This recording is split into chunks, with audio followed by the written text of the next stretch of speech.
కొంచెం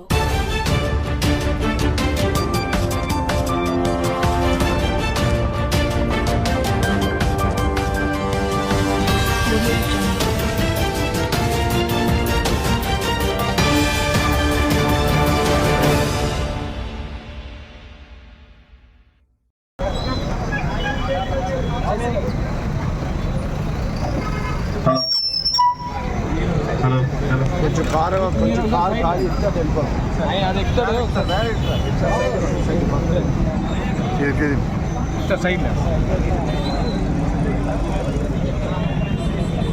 ప్రముఖ cricketer, IPL వీరుడు, తెలుగు తేజం, జనసేన పార్టీ ప్రచార కమిటీ ఏంటన్నా ముఖ్యకర్త శ్రీ అంబటి రాయుడు గారికి, జనసేన పార్టీ అవనిగడ్డ శాసనసభ అభ్యర్థి,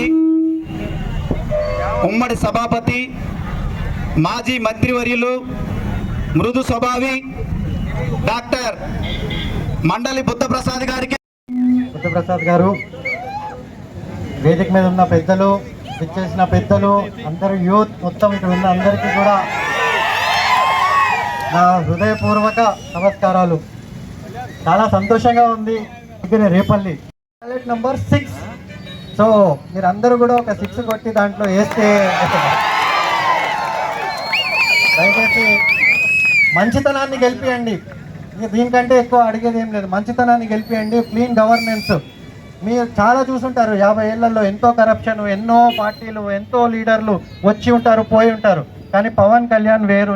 నేను నా గుండె కొట్టుకొని నేను గుండె మీద చేసి చెప్తున్నాను, ఆయన వేరు. ఆయన రూపాయికి లొంగడు, కరప్షన్కి లొంగడు. మన రాష్ట్రాన్ని ముందుకు తీసుకెళ్లాలంటే ఆయన నాయకత్వంలో మన రాష్ట్రం ఎంతో ముందుకెళ్తుంది అని నేను నమ్ముతున్నాను. మీరు అందరూ కూడా దయచేసి నమ్మమని కోరుతున్నాను. Thank you. ఈరోజు వచ్చినందుకు వారికి నేను ప్రత్యేకించి నేను కృతజ్ఞతలు తెలియజేసుకుంటున్నాను. ఎందుకంటే మన ప్రాంతంతో వారికి బంధుత్వం ఉంది, దగ్గర బంధువులు ఉన్నారు. ఒక రకంగా మాకు కూడా దగ్గర బంధువు అవుతారు.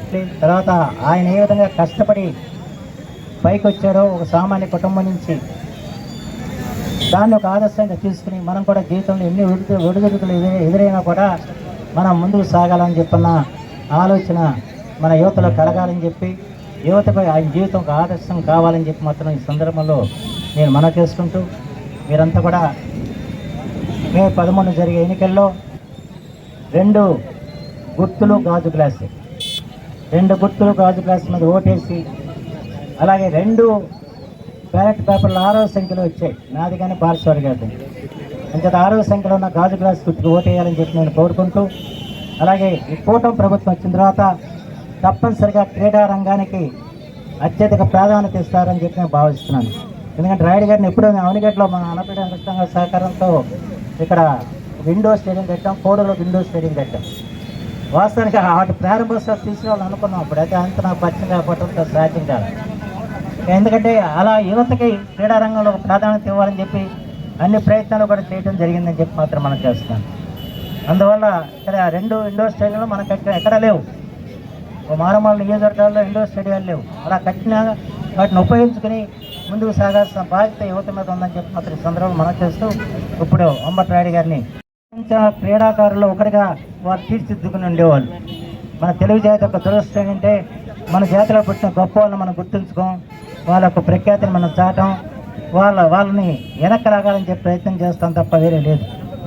ఆ రకంగా ఇవాళ అంబటి రాయుడు గారి యొక్క ప్రశస్తి ఇవాళ ఎంతగా దిగజార్చాలని చెప్పి ప్రయత్నం చేసినా, ఎంతగా ఆయన అనదొక్కాలని చెప్పిన ప్రయత్నం చేసినా, ఓ బంతి నేలకేసి కొడితే ఎంత ఎత్తున ఎగిరిద్దో అంత ఎత్తున ఎగిరిన వ్యక్తి అంబటి రాయుడు గారు అని చెప్పి మాత్రం ఈ సందర్భంగా మనం చేస్తున్నాం.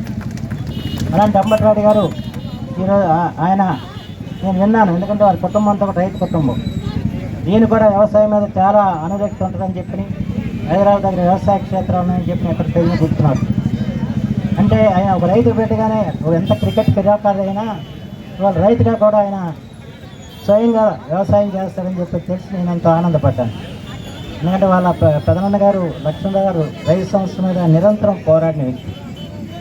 ఆ రకంగా లక్ష్మణరావు మన అంబటి రాయుడు గారు ఈ రోజున ప్రజాసేవలో కూడా తనదైన ముద్ర వేసుకోవాలని చెప్పి ఇవాళ జనసేన పార్టీలు చేరటం, పవన్ కళ్యాణ్ గారి ఆశయాలకై ఆకర్షితుడై ఆయన ఆశయాల్ని ముందుకు తీసుకెళ్లాలని చెప్పిన ఆలోచనతో వాళ్ళు ముందుకు రావటం నిజంగా మనందరం కూడా గర్వించదగ్గ విషయం అని చెప్పి మాత్రం ఈ సందర్భంగా మనం చేస్తున్నాం.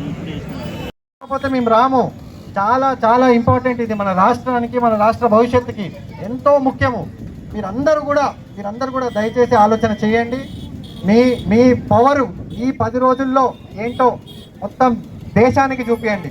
ఆ మార్పు అనేది దేశానికి చూపించాలి. మన ఆంధ్ర రాష్ట్రము మార్పులో నెంబర్ 1, అభివృద్ధిలో నెంబర్ 1.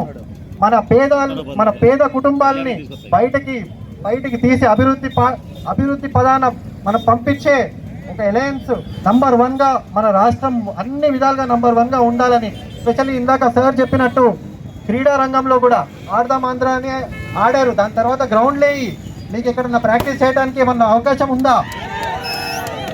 ఇప్పుడు ఎంతో మందికి క్రీడలు అంటే ఇష్టం ఉంటుంది. ఒక గ్రౌండ్ చూపించండి నాకు. నేను అప్పుడు వెళ్ళినప్పుడు కూడా అడిగింది ఒకటే, ప్రతి మండలానికి ఒక గ్రౌండ్ ఉండాలి,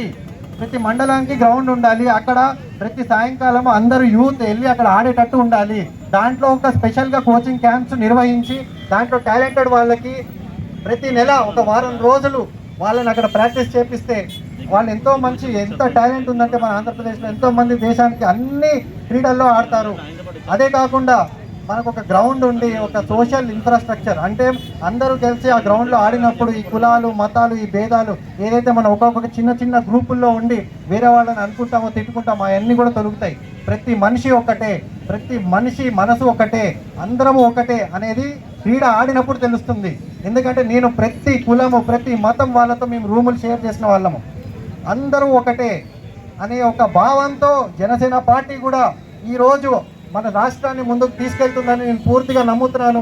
అది పవన్ అన్న విజను మన రాష్ట్రం ఆయన జెండా కింద, ఆయన విజన్ కింద, ఆయన నాయకత్వం కింద ఎంతో ముందుకెళ్ళి